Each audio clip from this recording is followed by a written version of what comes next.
Hey, I'd like to welcome you to another episode of Money Matters Top Tips for Success, where each and every day I bring on new business owners, entrepreneurs, and executives and have them share their top tips for success with you.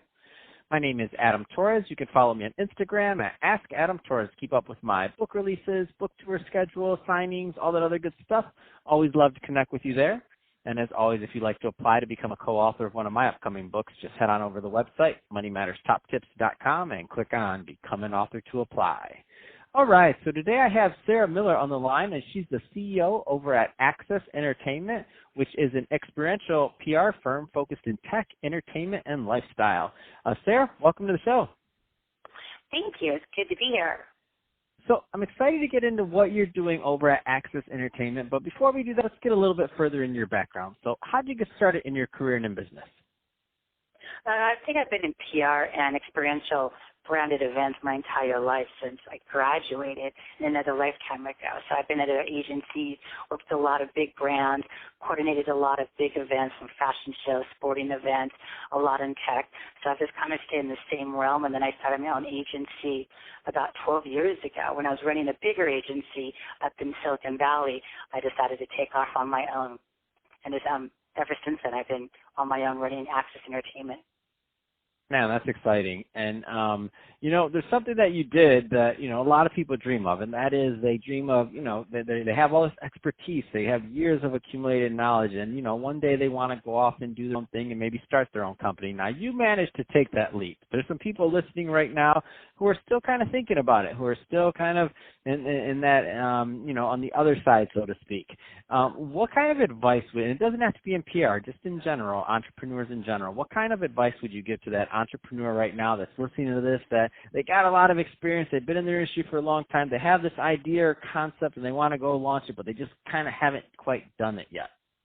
Yeah, well, it's interesting you ask because I'm always a big believer that the grass isn't greener on the other side. It's just a different shade of green. And it really just depends where you're willing to push yourself, what boundaries you want to put on yourself. But I got pretty lucky. I had an amazing client 12 years ago who saw my talent, believed in me more than I think I believed in myself way back then. And they're the ones that typically then push me to move out of the agency, to be on my own, to do what I'm good at, and to really push the boundaries and grow. And I think that's the biggest thing that I always go back to when people ask me, how did you get started? Why did you do your own agency? I really give the credit. Obviously we're one of the top agencies and we're very creative, but I had a really good group of advisors, mentors around me who supported me and believed in me. And I think it is scary when you're with a company to go off on your own. You kind of have that unknown of there's no there of what's going to happen. But I think if the passion, the drive, the leadership you're already exhibiting within your company, it's always a good time to take it out if you have a passion, you want to proceed with that, and then have good advisors and support around you. There's so many people who want to be on their own and be entrepreneurs, but I think it's that fear factor of failing that keeps them back. But I think that fear factor is what drives people to be better leaders and entrepreneurs, to keep pushing forward and fighting to get to that next step of success. So I think everybody's different. That's just kind of the experience and people I've mentored. But I love when people take off and become entrepreneurs and in charge of their own destinies. That's awesome. And I like the way you said the grass isn't always greener on the other side. Well, for many people, the grass on the entrepreneurial side, you'll be lucky if there's any grass. It's going to be brown and yellow, and and it may not be a smooth sailing. Nobody guarantees that to start out. You're hoping that at some point you're going to have some green grass, but let's be clear here, it's hard work. So, Sarah. I have a client who keeps telling me, it's like an empty field. Just keep planting the seeds and keep watering them and keep going out there every day, then eventually it'll grow. And I laughed at that at the time, but when I think about it, it kind of makes sense. You just got to keep pushing forward. Absolutely. So let's switch it up a bit. Speaking of pushing forward, let's get into Access Entertainment. So tell us a little bit more about the company.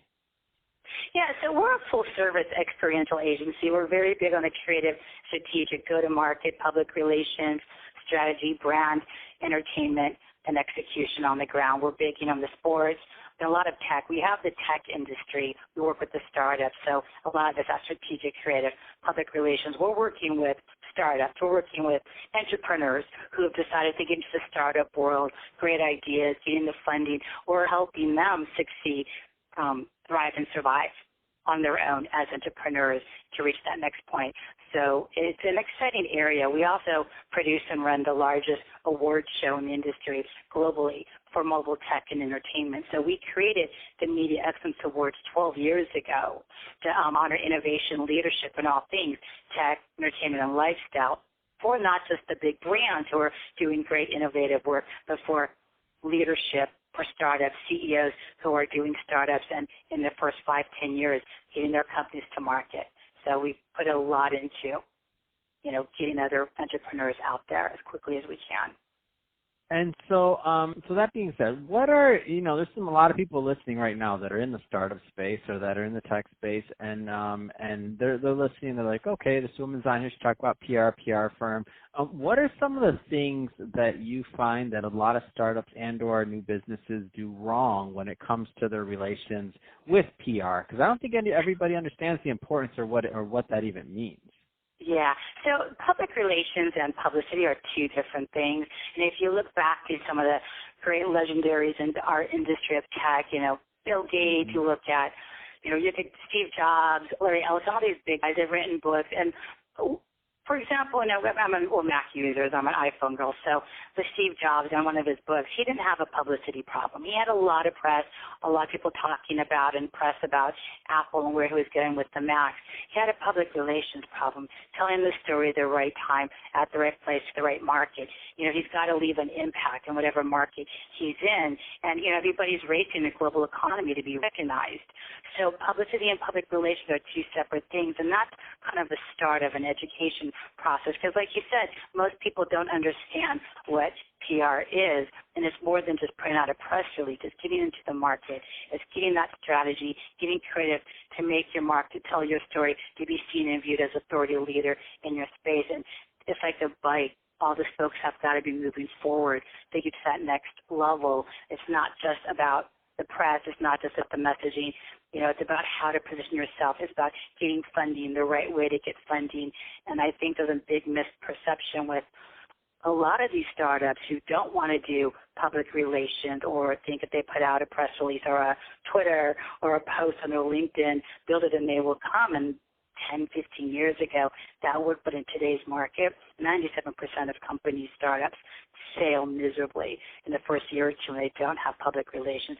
They've got to tell that story with that stake in the ground and really be seen and viewed as a leader in their field. I think that's where the perceptions kind of skewed a little bit in the startup space. Oh, that's awesome. And let's spend some time on the Mobile Excellence Award. So for those that haven't heard of them, that aren't in the industry, let's talk about that a little bit more. So first, explain the awards and some of the things that you honor. Yeah, so 12 years ago, I actually grabbed a few clients, a few good friends, like, hey, we need a board. We're going to do a big event just to honor startups who are fighting to get recognition. And I was chair for another global infinity group at the time. But I thought, you know what, panels are panels. It gets to the point to where we all know what's on a panel and it's all salesy. So I was going to do awards to honor some of these best and innovative companies. Being a PR firm and an event girl, I thought this could be fun. So it was 1 year. It was phenomenally successful. Year two, it was like, hey, when are submissions open again? I'm like, submissions to what? I'm like, oh, the MEA, the Mobile Excellence Awards, like, crew back everybody. Okay, one more year. Just one more year, guys, because I'm an agency. We're young in the industry. I just started, and we got it from my reputation. And we're like, okay, so everybody rallied back. We get back to year two. It was amazing. Then I get this, hey, when it switches open again, year three, I'm like, oh, crap. So I had to go to our board member. We need a website. We got to go year three. Had no business plan. It was a one-off event that got out of hand on the Sparkly side in December. Went to Paramount, and we are now literally in our 12th year. We just announced finalists this week for year 12. Year 13 opens, and it's funny because I look at my board, and they were all, CEOs, young entrepreneurs in the startup space. Now they're with, Fremantle, the Grammys, El Rey, big studios. They've really grown over the years, and we're all like, oh, my God, it's been 13 years. But we started out as the Mobile Excellence Awards. And then we moved to the Media Excellence Awards because we were so ahead of mobile, but mobile is no longer a standalone on a screen. It's on multi-screens, multimedia, content, apps, integration, UI. There's sports, music, entertainment, branding. So we moved it to the Emmy. It's always the MEAs, and it's like the Oscars of mobile. We are innovation and leadership in all things mobile media, tech, and entertainment globally. So we're really the only awards program that honors that upper level of the best and excellent in like 15, 20, 30 categories every year. And it's just timing that I didn't have a business plan, so I'm probably not a good person to talk about having this tight business plan every time. It was napkins, it was late at night, it was phone calls, or maybe a sports game, I don't remember. And I'm like, let's just do this. And then all of a sudden we're like, oh, it's year 3, year 4, year 5. So we just, I'm like, okay, year 1 was just a one-off event, but we're going into year 13 now, guys. So it's good, though. I love seeing some of the hard work that people do in innovation that most people may not be aware of, because it could be lack of PR budget. It could be lack of any reason. So it's great to host the MEAs every year around this time for the industry. Man, that's exciting. So, Sarah, if somebody's listening to this and they want more information on Access Entertainment or the MEAs, what's the best route for them to get that info? Yeah, you can go to www.axis-entertainment.com, which is the agency, and then mediaxawards.com for the MEAs. Fantastic. Well, hey, Sarah, really appreciate you coming on the show today and sharing more about your background, all the good work you're doing over at Access Entertainment, of course, the MEAs. I mean, that's all great stuff across the board. And to the audience, as always, thank you for tuning in. Hope you got a lot of value out of this. If you did, don't forget to subscribe to the podcast, leave me a review on the Apple iTunes Store, share this with your friends and family. I mean, do all those great things we do to support our podcasters. And Sarah, thanks for coming on the show. Thank you.